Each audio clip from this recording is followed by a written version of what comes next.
the metaverse for me is just, it's not what everybody is hyping it up to be. For me, I really believe that the metaverse is just where we earn our income in the future.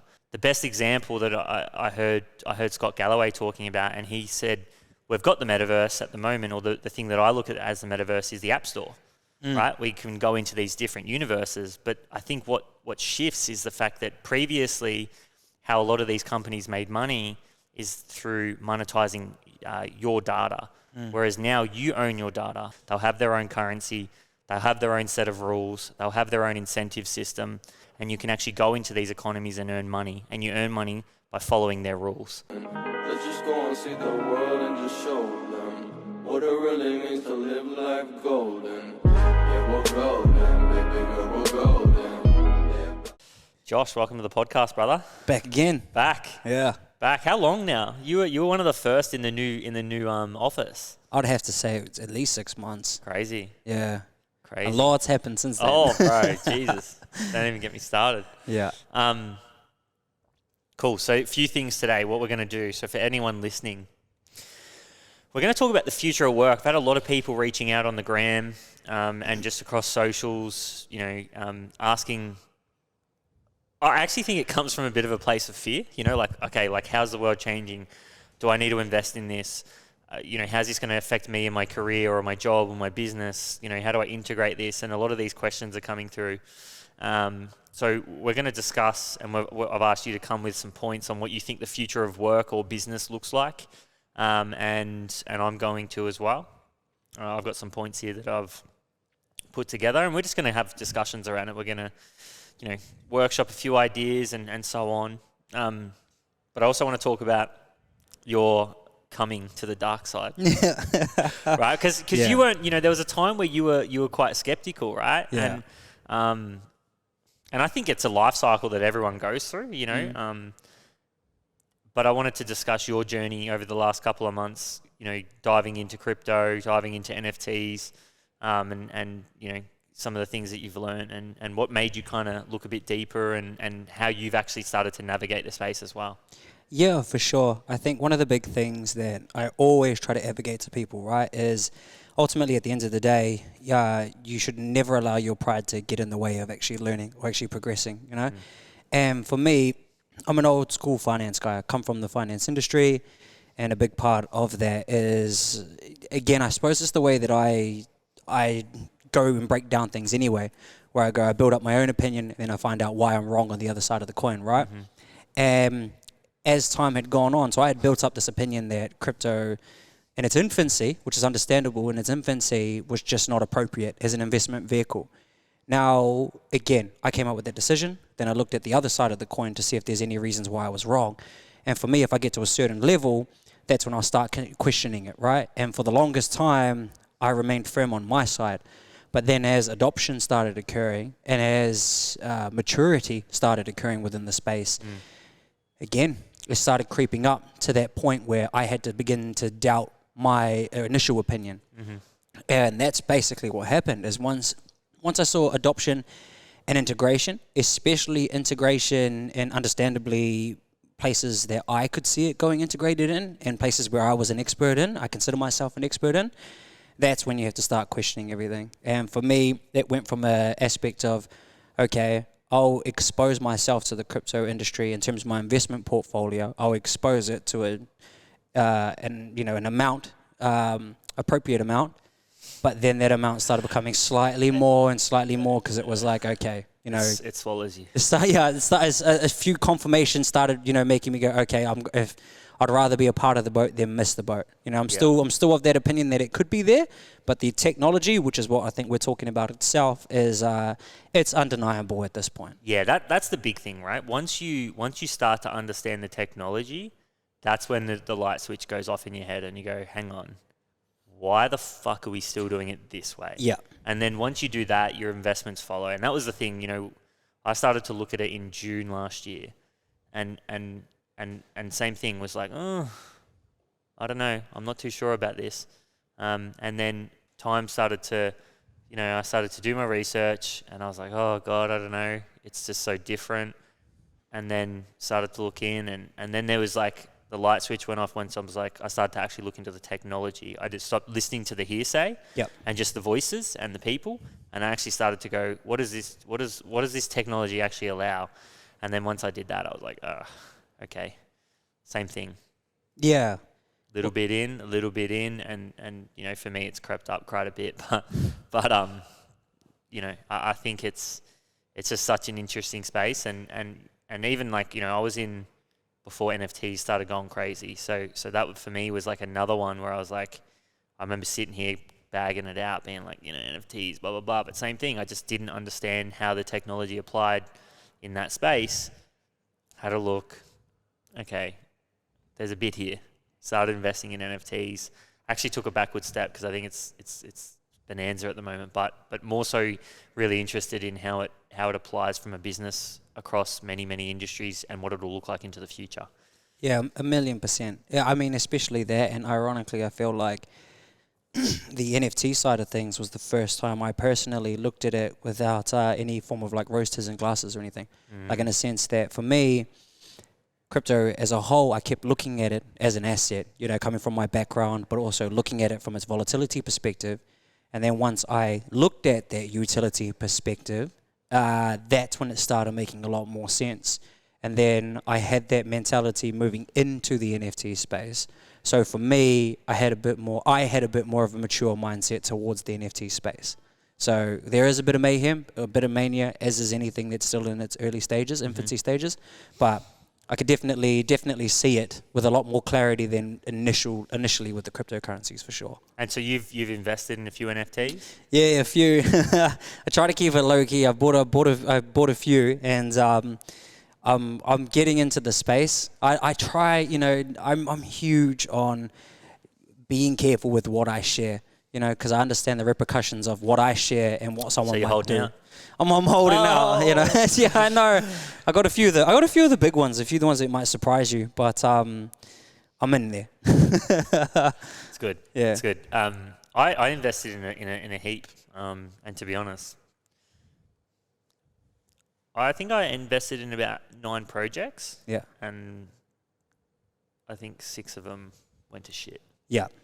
So that for me was like that. To be honest, I probably went quicker than what I should. I was kind of like, I want to get in and out. I just want to see. I allocated money to it. But the 2 that are doing well, they're now long-term investments. And to be honest, I flipped one that covered my costs early. That one of the first ones I got into did really well, and I flipped it, covered my costs, and then the ones I'm holding, I actually rebought into the same project and now holding longer. Don't recommend trying to go in and flipping. Like it's not the culture of it. That's probably the thing that I realized pretty quickly, was that if you're going trying to flip them, that's when you get caught out. I went into projects purely because there was a lot of hype, and it was fake. It was like, people more worried about flipping and making money on the NFT than the actual culture of the NFT. Yeah. And those are the ones that as soon as there's a sign of that this is not going to work, everybody just leaves the room. Everybody dips. Yeah, exactly. And I think that's that thing.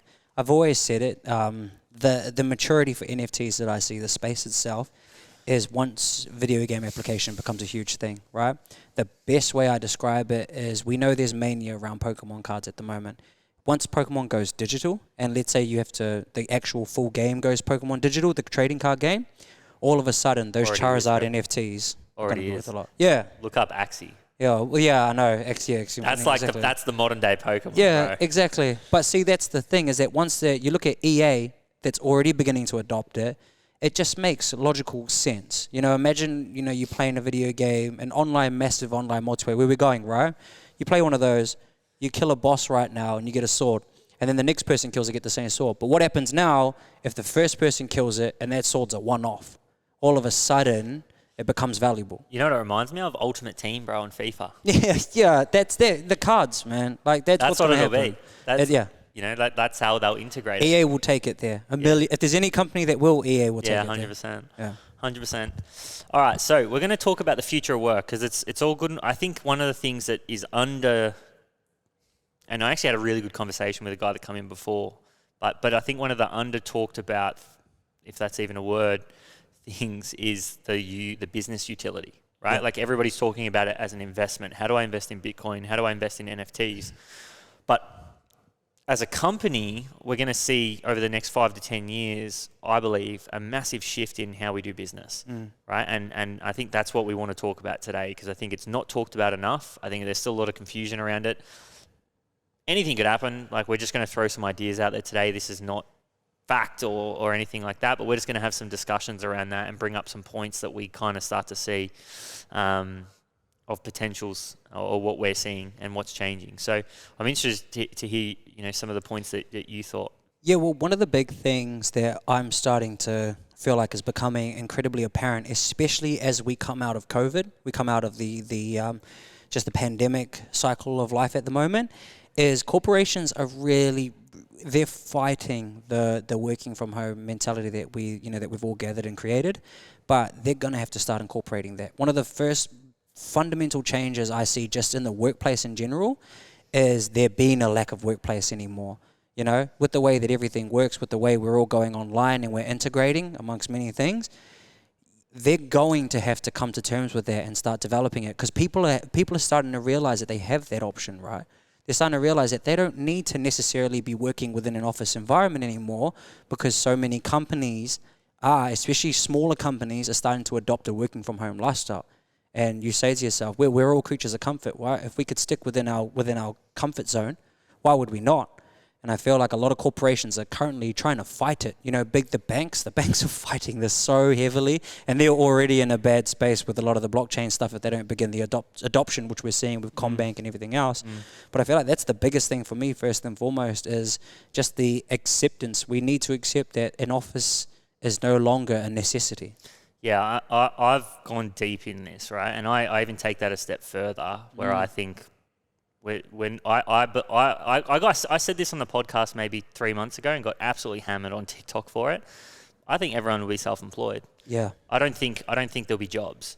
I had conversations with people, family, friends, and one of the ones that sits profound in my mind is my sister-in-law, getting all her tasks done that she would normally get done in 3 hours. And then the rest of the day she can go out and have freedom, maybe go for lunch and do all these kind of things. And then there's talks of other people having 2 jobs, going out and getting a second full-time job. And for me, that just shows that if you're productive and you can do that, why wouldn't you? And I think that's what blockchain allows you to. Look at like decentralized organizations now, DAOs. I honestly believe that what will end up happening is everybody will have their own wallet, right? And then you can go and exist in these different worlds, these different universes or economies, more importantly, and then you can earn money for the value you provide for them. And that's the marriage that I started to put together when I started to see people getting all their work done in 3 hours. It's still being just as productive in 3 hours as what they used to be at 8 in the office, because a lot of people just work and they try to pretend they're working, right? They're just wasting time. They might be on Facebook, they might do this, and they just sit at their desk and all these kind of things. Whereas when you're at home and you've got that freedom, it's like, well, no, I want to go out for lunch at 4. I'm going to get all this stuff done now. And I think what we're seeing, you combine that with the fact that wages aren't increasing, but the cost of living is. People aren't, and that's why a lot of you were talking about before, the great quit or whatever it is, right? People are just like, well, why would I allow myself to get treated like this in the corporate world, or why would I allow my boss to treat me like this? I'm not getting paid that much.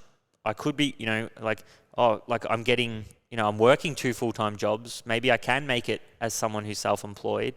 And then eventually, as we see the company, the corporate and the company structures start to shift, I'm not saying they're going to completely change, but I reckon we'll see a massive shift towards, decentralized organizations or hybrids.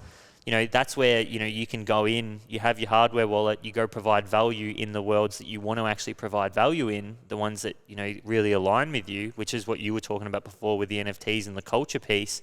Well, now I can go work and do something that I'm passionate about and provide value, and I don't get paid an hourly rate. I actually get paid in direct correlation with the actual value I create for that company.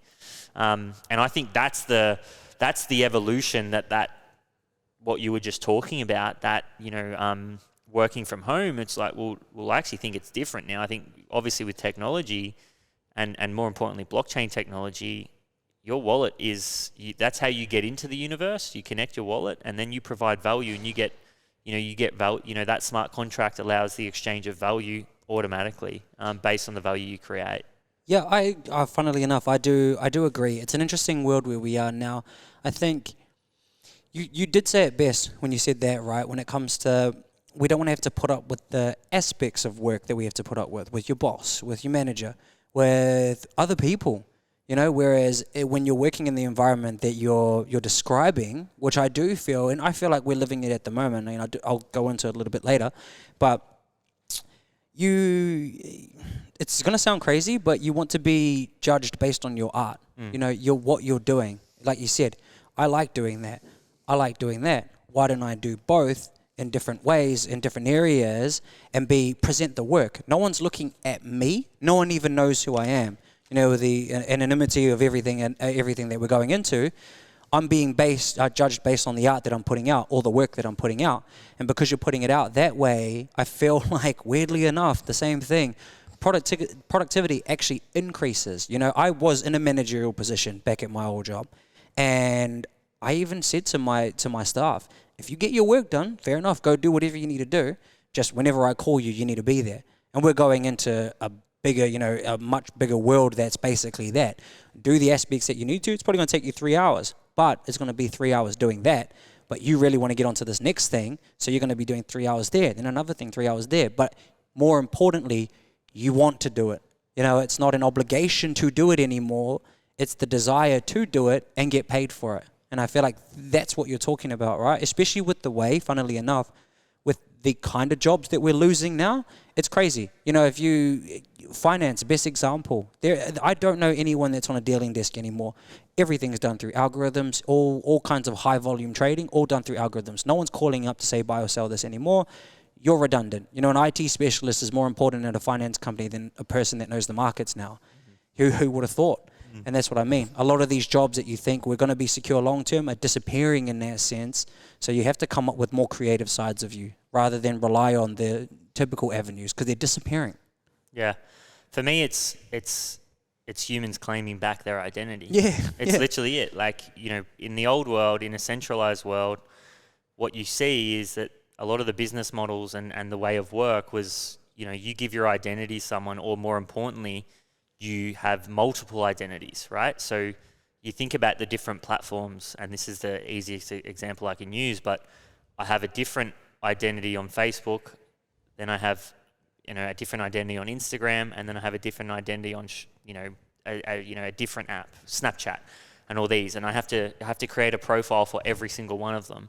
And in reality, they move the goalposts. Yeah. Right. So, and it's the same with work, right? You give your identity to a workplace, and then they monetize it at a premium. It's the same with advertising on Facebook. What do? You give all your time and data is the most valuable resource on the planet, to Facebook. They then sell that back to you at a premium, and that's advertising. That's the business model of advertising, right? So what I think is that this is really just humans claiming back their identity, right? That's what blockchain allows. It's peer-to-peer, right? So instead of there being a middleman in absolutely everything we do, or we have multiple different identities, what blockchain actually allows us to do is have one identity and monetize it directly, right? So, instead of having different profiles on Facebook, Instagram, blah, blah, blah, I have one profile, and then I can go into Facebook with that profile. And now that profile also has attached my NFTs. It also has attached all the tokens that I have, and they become this representation of the things that I've achieved. It's essentially your portfolio. It's my resume. Yeah. Or something, right? Yeah. So it's like, and I think that's the difference. But more importantly now, it allows us to. Previously, we had our identity monetized through middlemen, and now we actually can directly monetize it ourselves, right? And I think that's the shift in this with what we're trying to see, is that we will own our own identity instead of having that identity owned by someone else. And that's why we attach so much culture to this, I think. That's why we will only go in and actually exist in places that align with our belief system, with our passion, with the things we enjoy doing. and compared to working out of necessity. And I think this raises a bigger point. Work over the last 60 years has been out of necessity because the cost of living is far outrunning wages. Yeah. Why did women come into the workforce to start off? You know, in what was it, the 80s, right? Women at the start didn't work, and I'm glad they come into the workforce. You know, I'm not saying they shouldn't have, but the question is why? And they did because one wage wasn't enough. Yeah. Right? So people believe they have to work or they have to have a larger household income because they feel the need to, in order to keep their standard of living, right, to where it is, they have to bring more income in, and then they have to, and then, you know, further on, that led to more leverage. We have to go and get into more debt to keep that standard of living, right? But I think that raises a bigger point, is that what we're going to start to see now is that because there's such a discrepancy between the cost of living, you know, we're talking not just inflation and the normal metrics that, you know, again, these guys commenting on things saying that's not how you measure inflation because we're including fucking housing prices in it. It was like, no shit. Like, but, you know, housing prices and assets are still massively inflating, but we're seeing out of necessity now, or more so fed upness, people are going, well, why the fuck would I do this, right? Yeah. It's the discrepancy between the wages they're getting paid and the asset prices now. It's like they just keep running away from people, and I think people are starting to realize that they're on the hamster wheel, and that more importantly now there's better options out there, or they just fed up and they're just like falling away side, right? So I think it raises a bigger point in that when you've got a better option there to go monetize your own identity instead of having your identity monetized and basically having to work out of necessity, you're going to take it. Yeah. Well, I think it's the more of the latter, like that you said, being fed up. I think we're coming to a point now of that realization, as you said. We're coming to a point where people are starting to realize that what they're doing is no longer enough for the lifestyle that we're coming into, because again, everything is just increasing, everything is rising, right? Pardon me. So it's at that point now where that fed upness is making them question, why do this when I have a skill set? Doesn't make sense, does it? I have a skill set here that I can be doing over here and be getting paid damn near the equivalent, if not more, doing it. Why would I do that? In less time. In less time. Yeah, because again, the reality, and there's a lot of places don't like to say this. If you're efficient, you've done your work in 4 hours. Now you've got to find another way to bank up the other 4 hours. Yeah, and wages can't go up. Nah. They actually can't, and it's impossible. And you know why they can't? Because we have too much supply, right? If you think about it, like I was listening to this interview that I was telling you about, and the guys were saying that the boomers, when their generation was born, it was like after World War II, everyone just went out and started fucking crazily, and the global population increased by 30%. It's like the biggest in history. So you've got, at the moment, you've got the latter end of the boomers in the workforce. You've got us in the workforce. You've got technology providing a lot of the jobs. So you've got all this supply, right? Which means that, well, we know supply and demand. When there's more supply than demand, wages won't go up until there's that demand, that supply goes down, right? So that's why wages over the last fucking 30 years just haven't moved. Yeah. Right? And you know, as an individual in that world, the currency is debasing. Yeah, like it's fucking happening, and it's happening because of demographics. Yeah, it is. It's true. Yeah, it's happening because of that. You know, like they have to keep printing money. They don't have a fucking choice. So it's not the printing of the money that's the deed. It's the decisions that were made over the last 50 years that have led to that, and and it all comes from the population. Yeah. You know? But the main point is that as that currency keeps debasing, it means the money that you earn actually buys you less of an asset. Yeah, exactly. Right? So as that continuously starts to happen, it does not make sense, and it will not make sense as we get further and further into it to have a job. Yeah. My key concern in all of this, and I'll be keen to get your opinion on it, is no matter how I look at what's going on, I can't see a smooth transition. Like I can't. I get the feeling we're already due. We're already due. We know that the 10-year period cycle of economic crisis and just everything falling over. But this one seems different, and I don't see a smooth transition from where we're saying it's going, because I agree where it's going, and where we are now. I can't see it just easing into it. I see some kind of collapse. They're just going to. No, I don't know. I don't think so. I think you'll see collapse. You'll see collapse around the US dollar. So they'll continue to print money. They have to. That'll just keep happening. So the currency will just continuously debase. Inflation won't go up. Like the numbers will go up, but they'll come back down. And what I think we'll see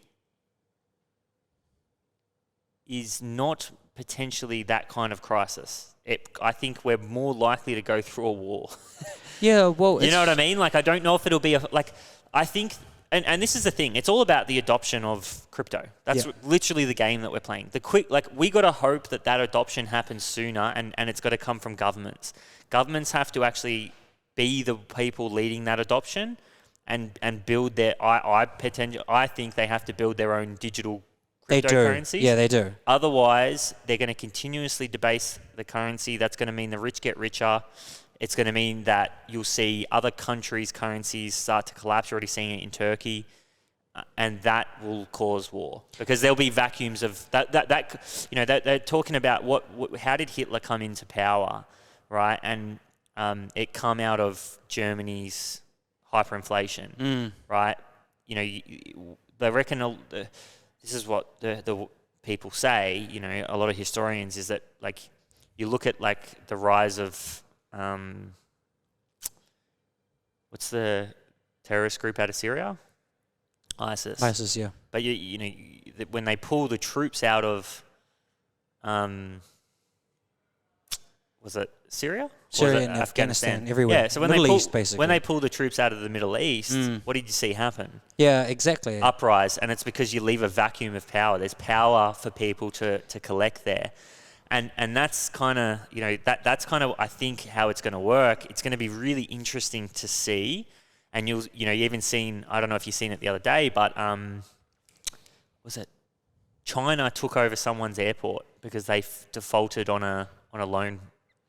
I didn't catch that, but I'm seeing, obviously, China's doing a lot of things, especially with, I don't know how deep we're going to get into this, but Taiwan and everything again. It's all starting to boil now. Let me look this up. But China took over someone's airport because they defaulted on a payment. I wouldn't be surprised if it's relative to Taiwan. There's little pockets of that, like you're saying, though, happening. And I feel like while you're looking that up, I feel like this is the thing, and this is what I'm talking about when it comes to there not being a smooth transition for Uganda. I didn't know that. Yeah, China took over their airport because they defaulted on payment. So China basically has they've lent a lot of money out to different countries, and written into the contracts is the fact that they can, when they default, they take over hard assets. So they've got a lot of property tied in and these kind of things. It's interesting as a country to ask for that, isn't it? Well, this is put in place 10 to 15, 20 years ago. This is over time. Yeah.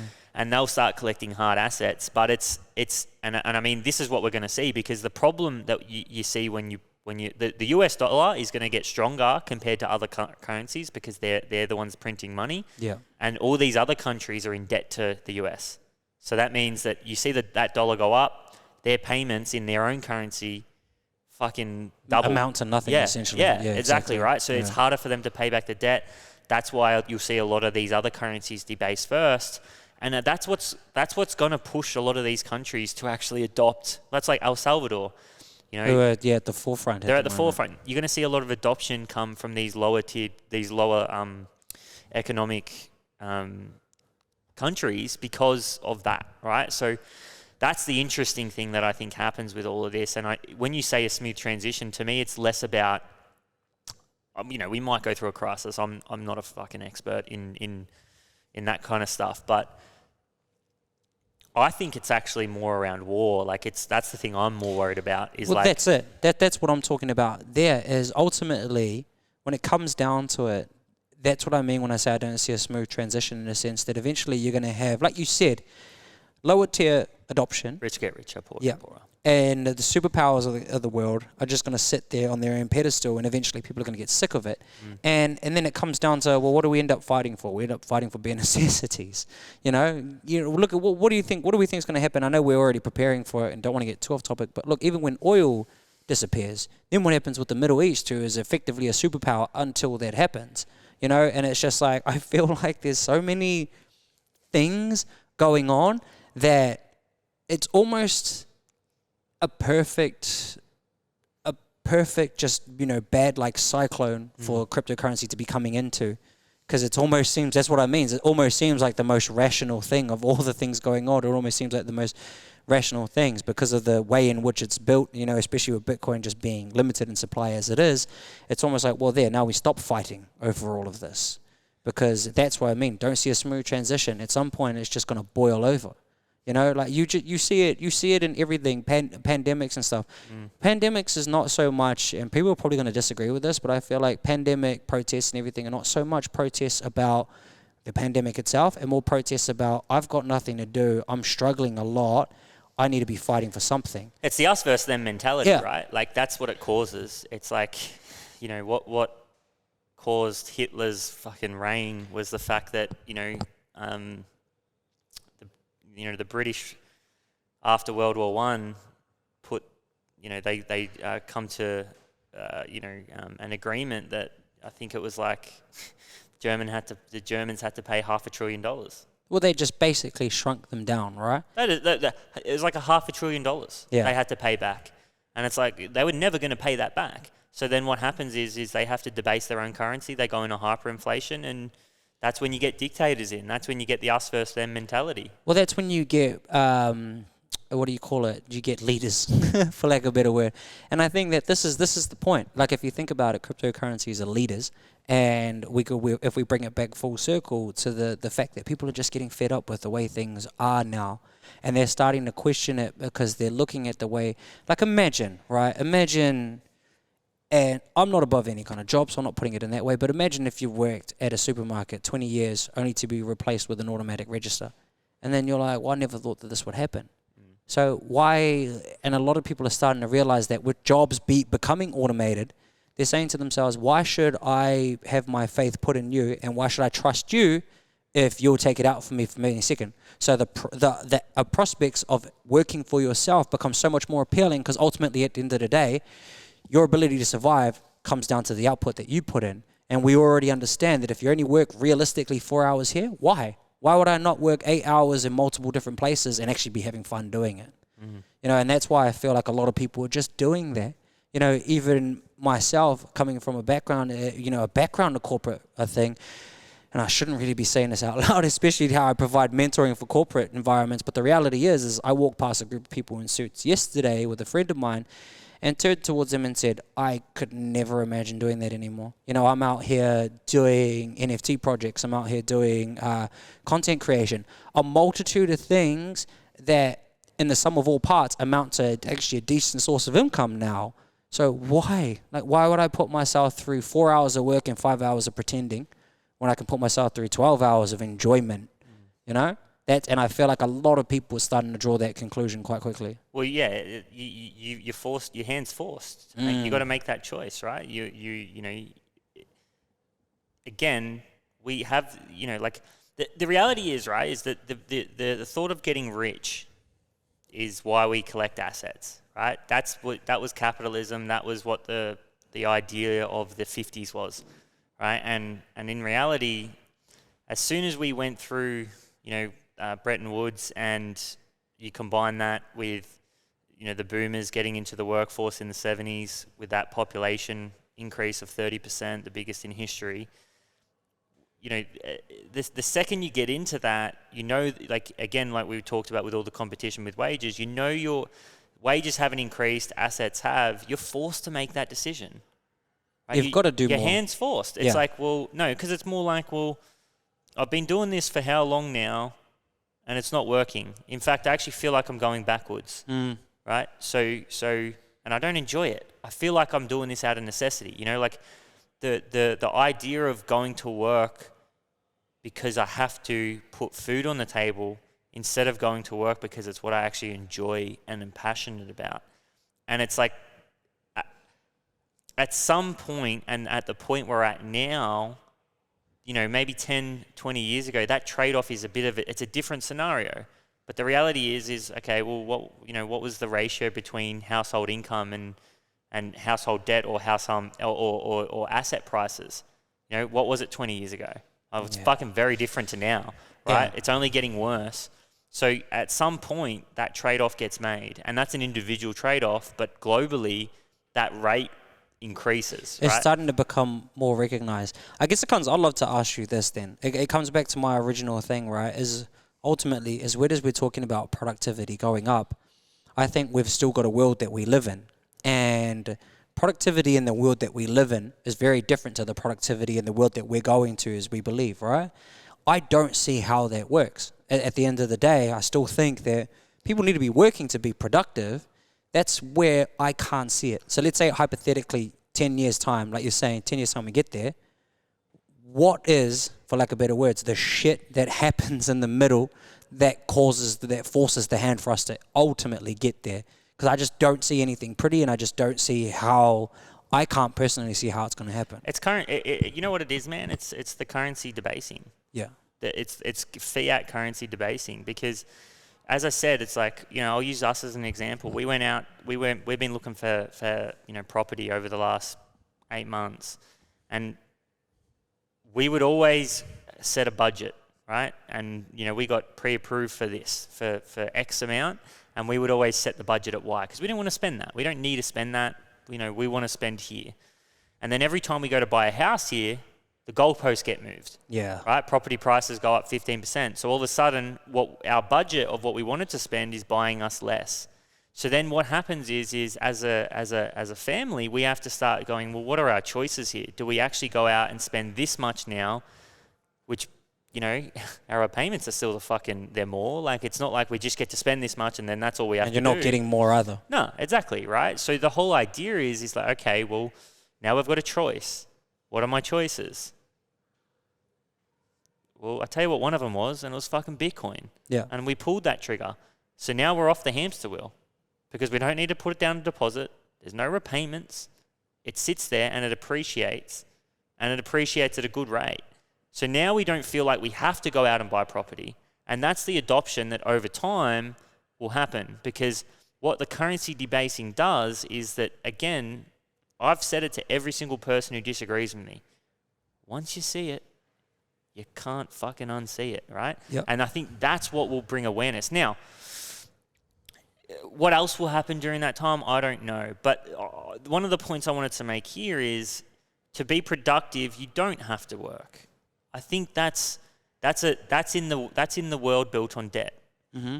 I think we're moving to a world built on equity, and that's what blockchain is, right? You own to earn a yield for your existence, you have to own equity, and that's what you see in DAOs, decentralized organizations. Yeah, I look at DAOs similar to I look at like states. They're like nation states or sovereign states, where, and this is what I was saying before, I think everyone will have a wallet. You'll go and you'll buy into that world by buying their token. You'll get access to it. You provide value in it, and then, or you just provide data, right? But based on that data, because you own your identity, you will get a yield on it. Mm. And that's what we're seeing with these like companies like Axie, right? Where previously you're a gamer, you spend time playing the game, and the Xbox or Microsoft takes that data and then monetizes it and sells it back to you. Whereas in Axie, you buy token or you earn token, and that token gets you a yield, and you get paid for that, right? So you tell me this: which one are you going to spend more time in?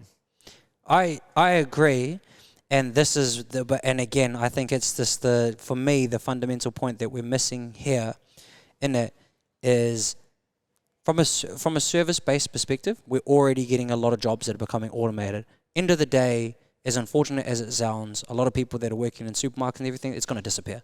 You know, like they're already doing it. Amazon's already got automated things in the States. But put it this way, right? If you own Bitcoin, like, okay, so the transition to this is the tough part. That's the tough right? part, yeah. But, okay, let's say, what does the world look like when we do transition, right? Yeah. You don't need to work, right? Because in a world where there's no debt, or we're not using debt to fuel the economy, like, we're in a deflationary economy because that's what technology does. It takes the cost to produce all the way down to zero. Yeah. Like, okay, if we pulled our finger out and we, you know, I think they can, I'm pretty sure, don't take me on this, but if we were to cover the desert in Adelaide with solar panels, we could fuel the world's energy. Okay, so what changes, right? You know, and again, you mentioned oil. Well, what happens when we don't have to get oil out of the ground and we don't actually, like, what, you know, what, like, because that changes. That's what, you know, EVs, it changes. You know, there's and obviously there's more to that, but what does the world look like? Well, okay, well, the cost of living isn't, you know, it could be next to nothing. And the big point that I'm making with this is that work it leaves necessity because we have to, because we feel like our standard of living is running away from us, to actually a point now where we don't have to work as much, and instead we can actually focus on expending our time in places that we enjoy, and more importantly, economies that we enjoy, microeconomies that give us a yield for our existence. So if I'm a gamer, I can go play games and actually earn a yield from that. If I like sport, I will join one that is for sport, and I will earn a yield on that. And I think that's what I see for the future, and the transition to that is the tough part, right? Yeah. That's the thing, is like, how do we get to that point? Because in order to do that, we have to change systems. And that's not just going to happen at the click of a finger. But also there's a transition of power in that as well. And that's where the interesting part comes for me. Best example of this, of the world that I feel like you're talking about, and I feel like it could eventually get to, is probably a world like South Korea, right? South Korea realistically is controlled by conglomerates. Samsung, everything like that. They're known that. Hyundai, Samsung, they are controlling. And in that sense, the transition of power would have to go to corporations that own these worlds and own these things. And that's the thing that I just can't see, is how. Well, how, without a lot of people either dying or a lot of strife occurring to get there. And I feel like that's going to be the interesting part. Yeah. I think it's down to governments. I think it's how they receive it. I think, you know, do they integrate or do they fight? And then I think corporations. I still think that would be a transition that happens over time. But you're definitely right. Like, we're very susceptible to wars and these different things during this time, and that changes everything. Yeah, like if something like that, like, you know, everything goes to zero. Yeah, and I feel like it's a different war in that sense as well, because it's not a war of land. It's not a war of it's not a war of opinions between countries, religion, and everything. For the first time, it's a war against the standard, and that's effectively government and people. So it's just because, you know, that's how deep that I've gone into it, because I love the world that I can see that we're going to. Same thing where it's just like, okay, we don't necessarily need to be doing anything because the world's kind of automated as it is, and we get paid based on the value that we're providing. We all become influencers some certain way, in some sort of sense. You know, that's our productivity now, is we're entertainers and everything. But, oh man, the back end of that, I'm still struggling to see it. And I feel like it's probably because there's just so much that I still need to learn on it. You know, again, just admittedly opening myself back up to it. But ultimately, at the end of the day, the reality is that the workplace environment, what we do for work, standard of living and everything, that's changing, you know, and the sooner you come to terms with it and the sooner you get on the side of how can I integrate myself into it, the better. Give your kids the iPad, you know, educate them on things that they're doing on the iPad instead of giving them an iPad, walking away for 5 hours and getting upset at them. Show them the world that they're moving towards and prepare them for it.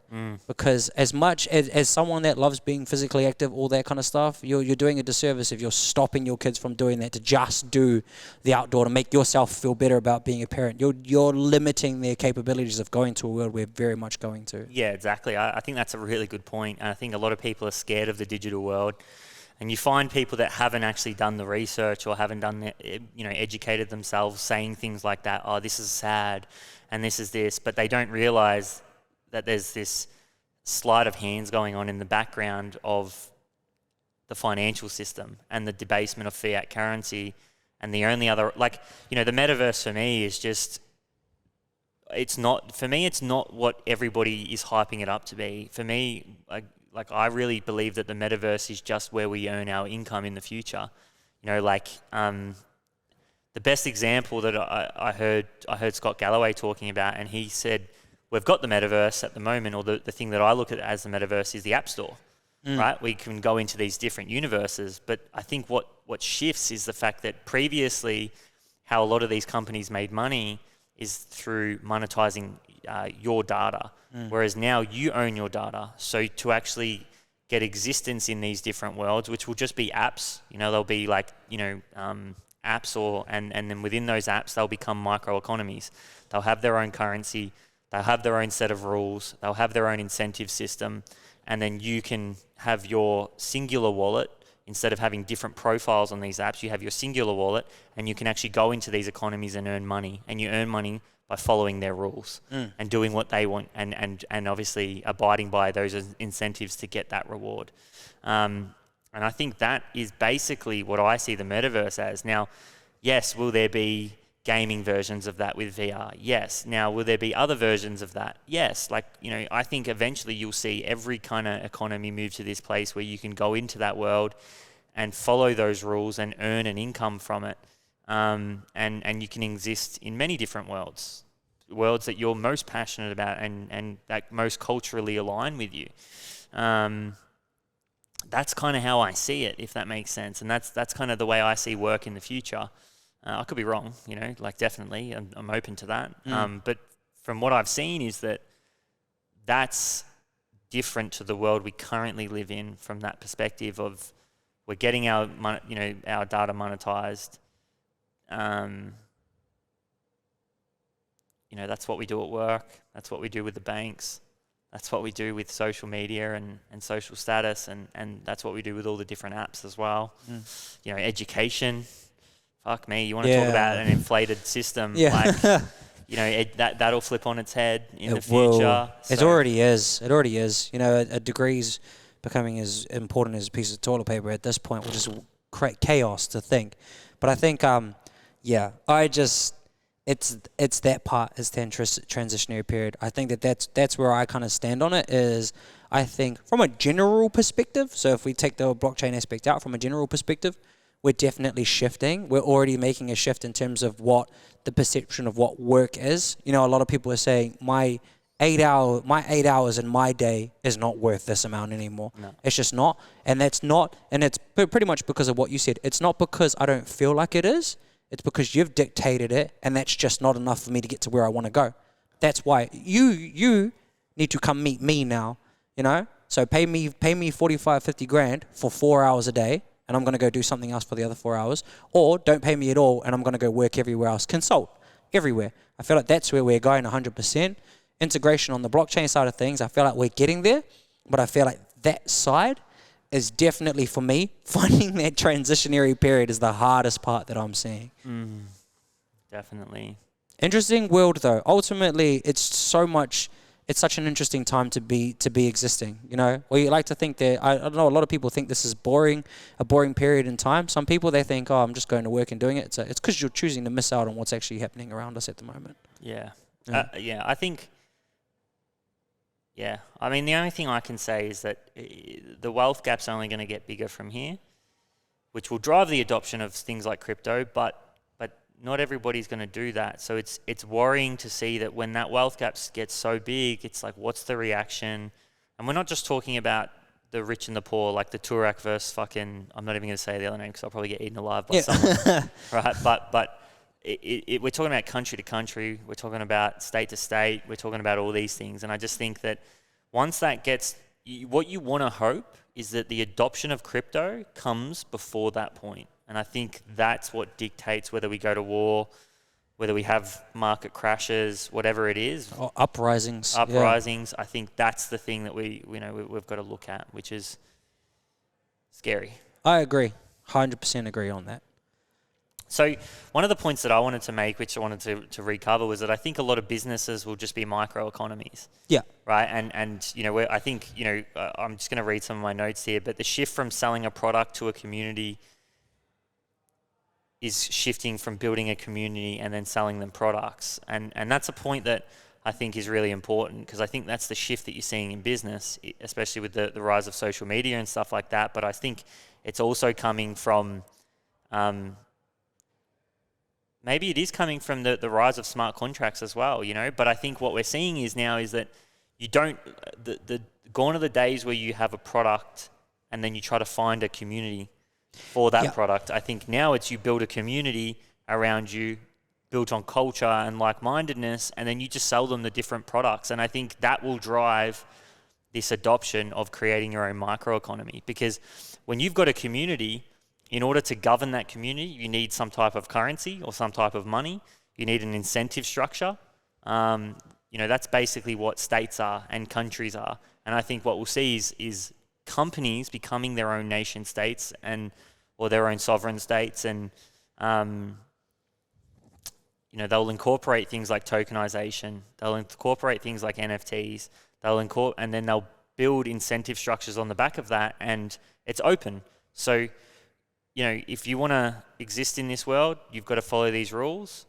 But it's so much easier to leave compared to what it is trying to fucking flee Victoria, during lockdown. It's so much harder for us to leave Victoria. So we're stuck following these rules. Whereas, in these other worlds, well, I can leave because, I don't want to follow that rule. So I'm going to go find an economy that has a better rule, or one that I agree more with, that I want to actually exist in. So I think that's going to be really interesting. And I think that's what's going to drive, what I'm calling like microeconomies. And smart contracts allowed us to do that, because we've never seen an exchange of value like that from peer to peer before. Smart contracts allow, it removes the middleman, and I think that's what it will drive us towards that point. Yeah, especially with the way they're built on the if and then, that kind of scenario where it's basically baked in so that no other party can screw each other in that sense. And I feel like you're seeing that, funnily enough, the community thing, because I agree, and I picked this up from my area of expertise now, I guess, is the NFT space. That's exactly what's happening now. The NFT project is an afterthought developed by the community that you're actually building. You're finding Discord is becoming the place for this. You're finding they're building communities with areas inside of these communities that discuss topics that are relative to that community. There's one called Crypto Dads. I'm not sure if you've heard of that one. And that's the best example, where they literally have a discussion group for barbecues, and people show their best prime cooked steaks. It's like, that's what me, if I were a father, would be very much interested in. Yeah. And so then, true. Yeah. And then everything that comes from that in terms of what you're selling them, the NFT in essence, they buy it in order to relate to that community on a deeper level. So you've created a community of like-minded individuals based on these certain rule sets that you put out, and then you're selling the product to them. It's much easier in that sense to do it, because you already know you're getting data. You're getting information every single day from them through their communications of what they like and dislike. And I feel like that's that point, right, where the power is going back to the people, because you're getting majority decisions based on interaction. Think about what you just said then, right? And I think that's the thing is okay, so you've got an NFT. Now, whether or not this NFT has a particular yield attached to it, but I know some of them do. Imagine that. I'm getting a yield for being a good dad. Yeah. Right? Because I'm fucking passionate about it. And it's like, no, and that's what we're talking about here with the possibilities. I never thought about it that way, but it's interesting. Think about it, man. That's like work. Yeah. It's like, no, I'm passionate about being a dad, so I'm, eventually, if we get this deflationary world where work isn't needed because we're not in so much debt and they don't have to keep printing money and assets don't keep running away from us, and we're in this deflationary world where technology brings the cost of everything to thing, I can go get paid to be a dad because there's not a necessity for me to be a fucking finance broker or a fucking, an architect or something that I'm not really that passionate about, but I do it because I have to. Yeah. And it's like, no, I'm a fucking crypto dad. Do you know what I mean? And I think that's the power. of what the world that we're moving to, there's just a roadblock in between. But that's such a good point, and that's what just ticked in my head. Yeah, that just ticked in my head as well, because again, with the way some of these things are built out, the utility, they keep providing you things that cost more money that you can sell and eventually utilize to buy basically, needs and goods and everything like that. So from that perspective, yeah.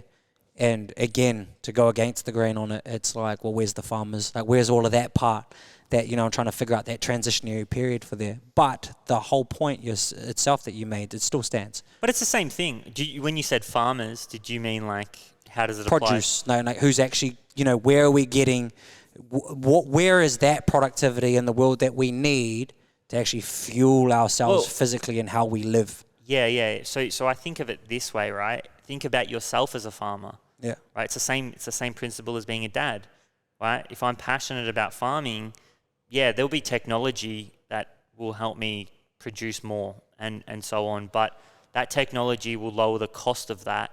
But if you're a farmer, you could own a farmer NFT, and that farmer NFT gets you a yield, and you can have discussions about farming and so on, right? And it's the same principle. I think that's where people go wrong, is that they look at the look at the industry or the work, they don't look at the worker and the benefits that they can produce. And they go, well, how does this apply to farming? Well, it's like, no. How does this apply to the farmer?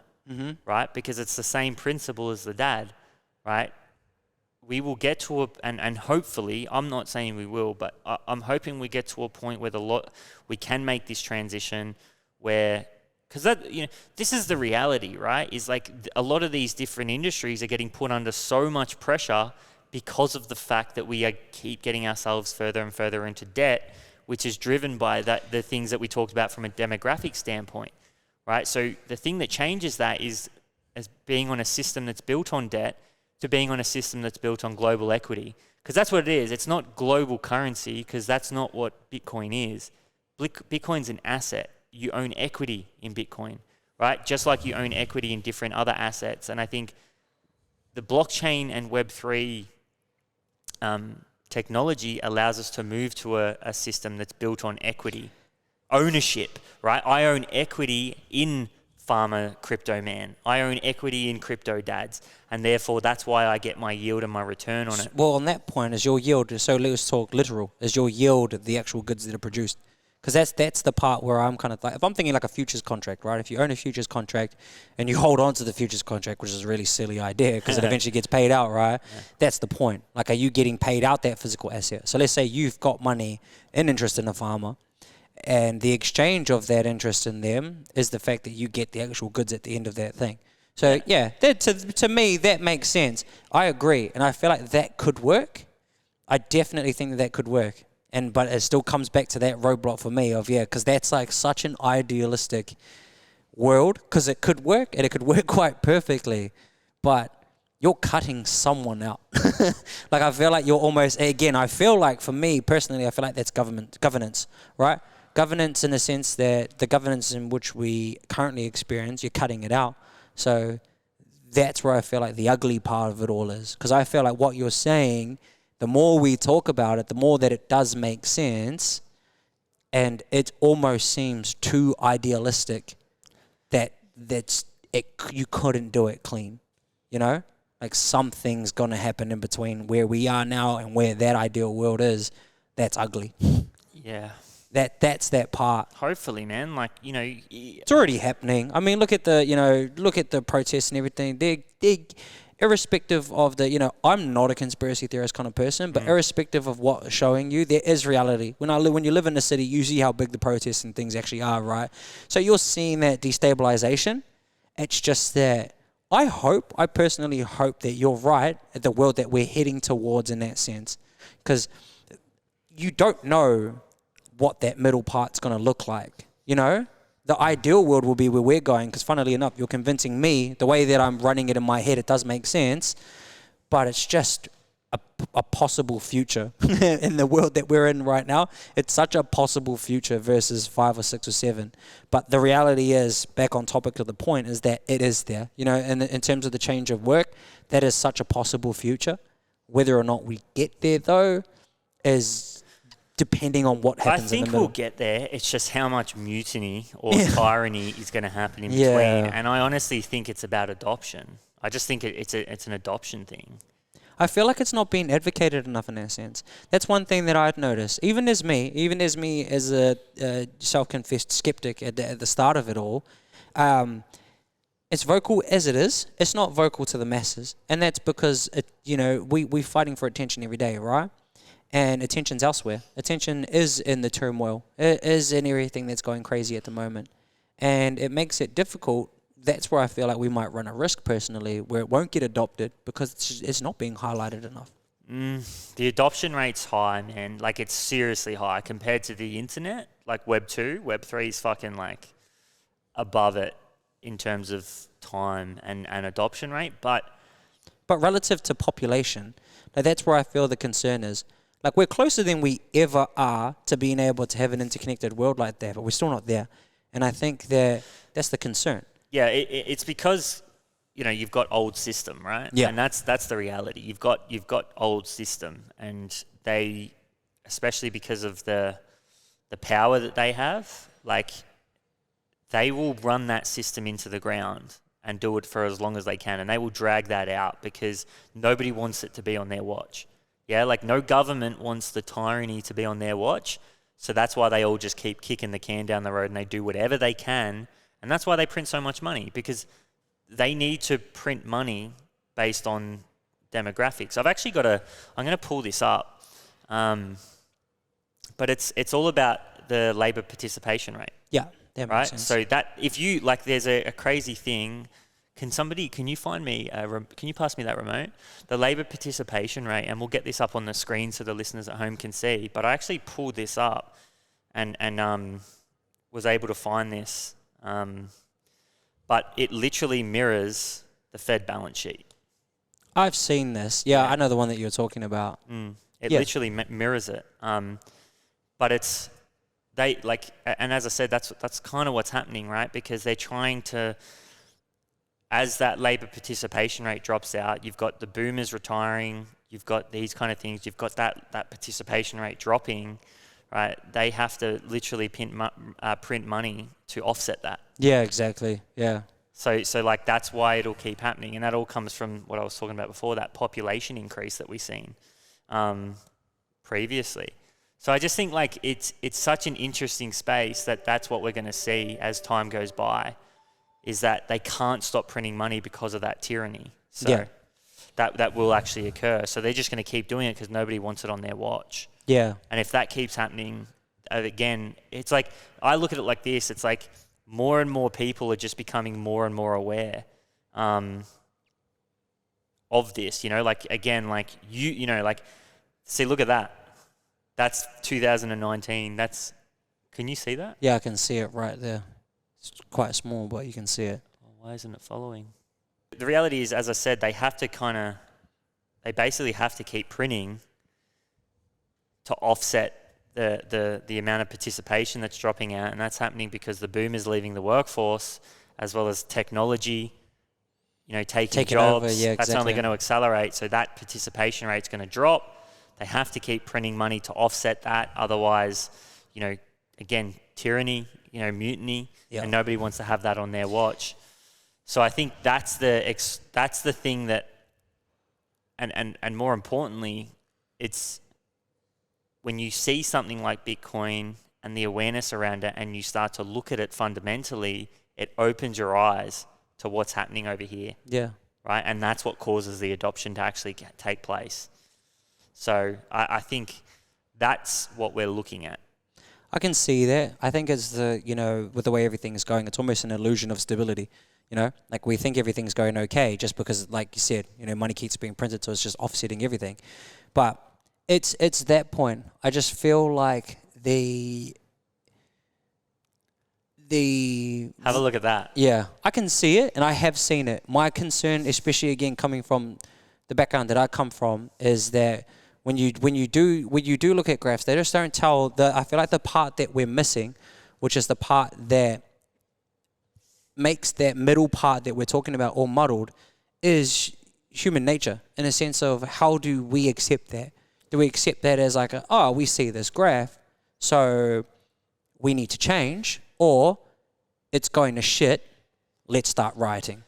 Yeah, but I think humans, I think we make decisions in trade-offs, right? And I think that's what you'll see, right? It's like, okay, well, I made the trade-off. Why did I invest in Bitcoin? Because fucking house prices were doing my head in. Yeah. They were running away from me, and I seen a better option, right? An option that, if anything, it just gives me more flexibility, right? It means that I don't have to go buy a house in a place that I don't want to live because I'm on the hamster wheel and I feel like that's the only way I can get rich. Yeah? And it's like that, it's that need for us to want to get richer, but the only way we can actually get richer is by getting into further debt and being more leveraged.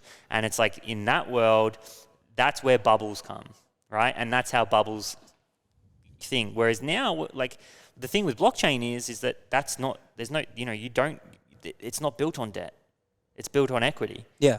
Right? And I think that's the thing that'll be the adoption that starts to get made. And I think that's the point right there that I'm trying to get across, I guess, is that I agree, but I feel like the middle point's just not going to be that smooth. The best example, right, is, again, if we go back to what happened in the weekend, there was a mass protest about what was happening with the pandemic, right? 100,000 people plus people decided to do that. And I had a friend who doesn't even have a job, but has invested in crypto and everything, ironically, who decided to run 100 kilometers for charity. He ran 100 kilometers for a productive purpose. 100,000 people decided to stand there and walk along the streets out of frustration. And I feel like that's where the issue for me lies, is while the graph tells us where we think we're going, I feel like it's only for, and I don't want to come off as sounding condescending to people, but only rational people see it. But the reality is one person did something incredibly irrational running 100 kilometers, but did something more productive with their time, versus 100,000 people that did something that wasn't necessarily productive, because while their voices were heard, the authority will still take control. But I don't think that's how humans do it, though, right? Because like humans, one would hope. How many people buy houses that you know that don't know why they're buying a house? They buy them just out of necessity. They buy them because it's the part of the process. Exactly, right? But the process is broken. Yeah, but that's kind of what I'm saying, right? So do humans need to understand something in order to get involved in it? And I think that's what we're seeing, is that no, they just do what they think is going to, again, keep their standard of living. But that's what I'm talking about. One person did something to keep his standard, his quality of health high.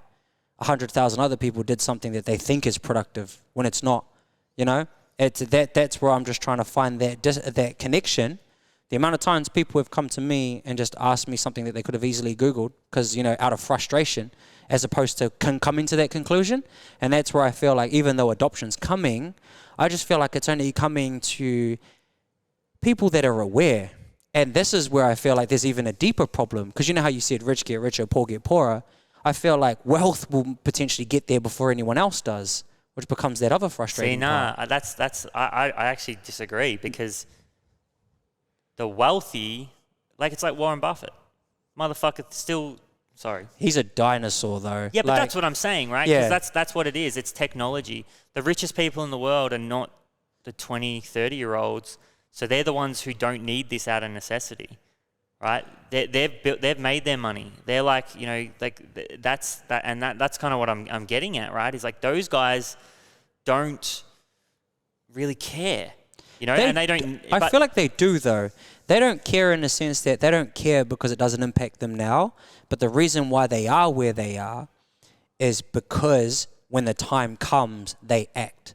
And I feel like that's where I'm a bit concerned, as the hard transition comes to how are you going to get the masses to act out of necessity, for sure. But are we already coming to a point where everyone's just trying to keep up again? You and I, as people, are probably on the ball. It's who's in first. Yeah. That's how network effects works, right? And the last people to come in will be those guys. Yeah. Do you think? 100%. Do you think that the wealthiest people will be the last? Yeah. Not the wealthiest. I think there's a lot of wealthy people in. I think it's more around, like, there's going to be a bit of both. Yeah. Right. But Michael Saylor, he's a billionaire. He's already in. Like, he was the first in. But it's more about the opportunity, and there's no constraint. Yeah, like there's no like, think about it from the perspective of buying a house. There's constraints on that, where the rich are highly leveraged and they've got equity, right? But, how many people can go out there tomorrow and put down $100,000 deposit, right? And that's why. That's the thing that'll get people across from an adoption perspective. There's no minimum buy here. That's what I'd hope, though. And, like, that's what I mean. And it will, because it's, think about it, man. Like, remember the conversations we had when I was in and you were kind of skeptic? Yeah. Well, you're in now.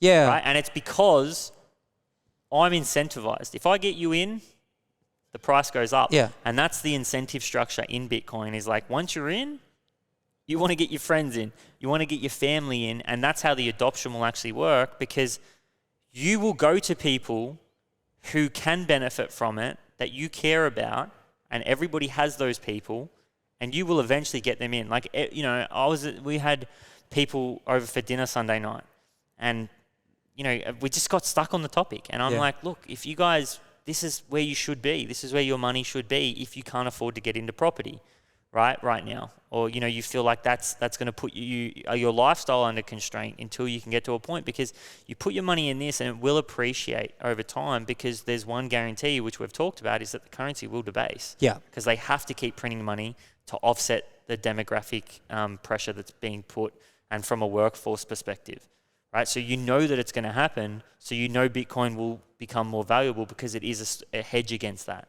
So then, therefore, your wealth will appreciate with no constraint to actually get into it. And once you see that and you understand that, and it might take some time, but I'm going to tell you, right? Because if I tell you, I get richer. Yeah, it but makes me get it more. I adopt more. that's that thing. That's where I feel like that's a different conversation, in a sense that, for sure, I'm in it, but I'm in it based on my already base understanding of finances. Like, I don't want to talk about specific numbers, but I've done quite well for myself, right? And when I see value, it's based on rationale and logic. And I feel like the masses don't particularly do that. And that's what causes these scenarios in the first place. So my key concern from that sense is, if we're taking the working aspect out, which I feel like you're very valid in, I feel like all we're doing is we're not all going to make it. We're not necessarily putting power into the people. We're putting power into people that aren't those people, that aren't the wealthy, or more important, that aren't governments, right? And that's where I see what my key concern is that a lot of people are going to miss the boat, and it's unfortunate. I tell my friends and I tell my family, because that's where I know my circle of influence is going to be, and I can elevate them to get there. And it's hard enough. Maybe it's because Polynesian families, it's quite difficult to get them to do anything with money, right? But getting them up and getting them there, I'm saying at least you're here. Because if you're not here, you're going to remain with everyone here who's going to come in too late. Because while all of these people should be coming in with that adoption, they'd prefer to be out protesting. And I feel like that's the thing. We can yell at them in the corner to say, hey, this is the way, but they're like, I'd rather fight though. And that's where I feel like that's what I'm talking about, is how do we get there? Because I feel like people would rather fight than find a better way to do it. It's a rate thing, right? Like, there's always going to be people fighting, but maybe 5% of those a year come across and start to see the light. And that's reality, man. Like, that's an adoption of anything, and I think that's going to happen. There's going to be winners and there's going to be losers. That's life, Ultimately, the earlier you're in, the better, because as it's coming up, it's going to come here, and at that point, you're just at a new level. I'll give you an example, right? I was talking to a CTO of a big bank, / hedge fund, and asking them questions. I'm not going to name names, obviously, because I'll get fucking reamed. But they're still a year away, man. They're like, we're not touching it for another year. It's like, they're an investment fucking bank, and it's like, that's what I'm talking about. They're not going to touch it, man, because they can't. Yeah, it's too hard for them to at the moment, and they've got to see this play out. They can't take risk like this, and that's the point, because the wealthy can't take that risk. They're not flexible enough. Yeah, and the ones that are taking bigger risks, but that's not going to be the many, right? So that's where you've got smaller companies, you've got startups, you've got people that aren't at that level who are more flexible, who can get in now and can get rewarded nice and early. And yeah, not everyone's going to do it, but the people that do will get rewarded. 1,000,000%. And I think that's where I feel like we need to make the differentiating thing, because I feel like those conversations, definitely, and even conversations with you, definitely. But if I went back to low socioeconomic neighborhood like my own and tried to have these conversations, it wouldn't resonate. Like if I told them, shall we go protest in front of the government? They go, yeah, let's go grab our pitchforks now. But if you look at the countries who are at the forefront of all of this, Philippines, El Salvador, they like Brazil are gonna, they're looking at it. These are the countries that are gonna incorporate it first. Why? Because they can. They've got nothing to lose. No, that's where it's different. Exactly. Nothing to lose. But for these people, I feel like in really weird, the third world of the first world, they do feel like they have everything to lose. So it's a really interesting conundrum. It's interesting to see how all of this is being adopted. Though, right? Yeah. Right, and that's the thing. Yeah. Until they don't, and at what point they don't is when they get fed up, which is everything we've talked about. Yeah, right now. exactly. So that's the adoption, right? So again, the adoption will happen as the currency debases, because as that currency debases, their standard of living is going backwards. Yeah. And it's at what point do you sit there and say, enough's enough, I'm switching over to this other system? And that's what you're seeing. Yes, but there's, and I think that's the adoption 101 right there. Like that's literally the adoption. And, there's going to be some people that don't, but the incentive structure says that if you're early in, ultimately, it's just like anything. The people that are paying attention are the ones that typically are going to benefit. Like, first people on Instagram got rewarded the most. Yeah, 100%. Technology adoption is like that. Yeah. Early adopters get rewarded the most. And I think that's what we're seeing. People will keep coming across and they'll keep trying to ignore it until eventually one day, just like yourself and just like me, they might have a little nibble. And they might have a look in. Exactly. And then once you see it, you can't unsee it. Yeah, I agree. 100%. 100%. Oh, yeah. I feel like, how long was that? Shit. Yeah, Goes it's good so quick, bro. Yeah, I know. It's because it's so interesting. But I think that I don't know. It'll be interesting to see that integration. I'm ready to fight. Yeah. This is why I train, he's right? training for a marathon, man. That's it. What is it? He wins all his fights by 6 kilometers. I read somewhere the other day the best defense is a 100-meter dash. I'm ready to go. So if push comes to shove, if the world does flip upside down, I'm ready for it. I've just got a little thing here that I wanted to share. So we're going to put this on the screen and we're going to finish with this, and it's the ownership economy. Hold on, let me see if I can connect.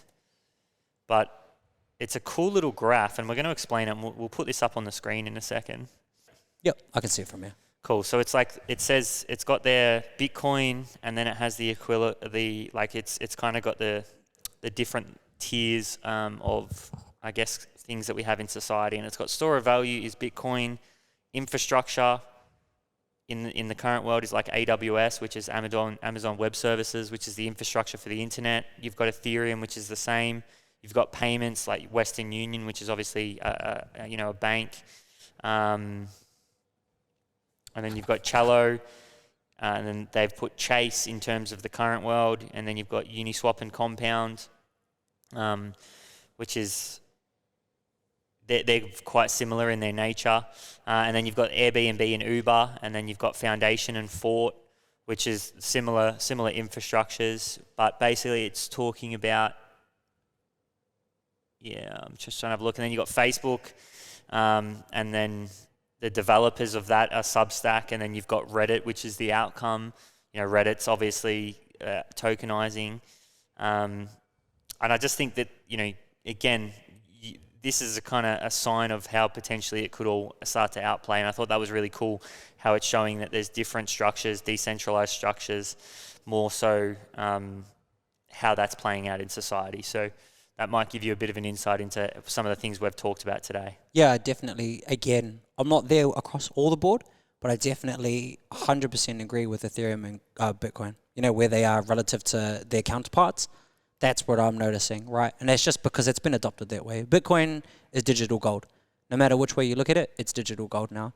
And it's going to continue to be that way. Ethereum is effectively your utility tool to get through this world that we're going into. Mm-hmm. And then everything else, I feel like it's still technically finding its feet. But yeah, that I definitely see It will going that way. ripple. It's like a ripple. You Yeah. throw a rock into a pond, it will ripple. And the first ones are the first use cases. And then it will continue to happen. But Yeah, 100%. all right, guys. Fuck, Beautiful. crazy. That was a big ep. Thank you for coming in, brother. Always good to chat. Yeah, I love it. We probably talk a lot about this behind the scenes, so good to share this with the community. Martin, thanks for putting this together, brother. I really appreciate your work. To everybody who's listening at home, I hope you enjoyed the episode. That was the future of work as it relates to us. It's not fact, it's not guaranteed, but we just wanted to throw some ideas out there. Hopefully give you some insight so you can potentially create some ideas of your own and potentially navigate off the back of those. Drop us some comments, leave us some questions in the YouTube, and we'll definitely get to those. Want to hear what you thought of it. And as always, if you enjoyed the episode, make sure you subscribe, whether you're on YouTube, Spotify, whatever it is. That helps us a lot. It honestly really does. The social media support we're getting lately has been crazy. So you guys are the OGs. A massive thank you. Really hope you enjoyed the episode, and we'll see you next time. Let's just go and see the world and just show them what it really means to live life golden. Yeah, we're golden.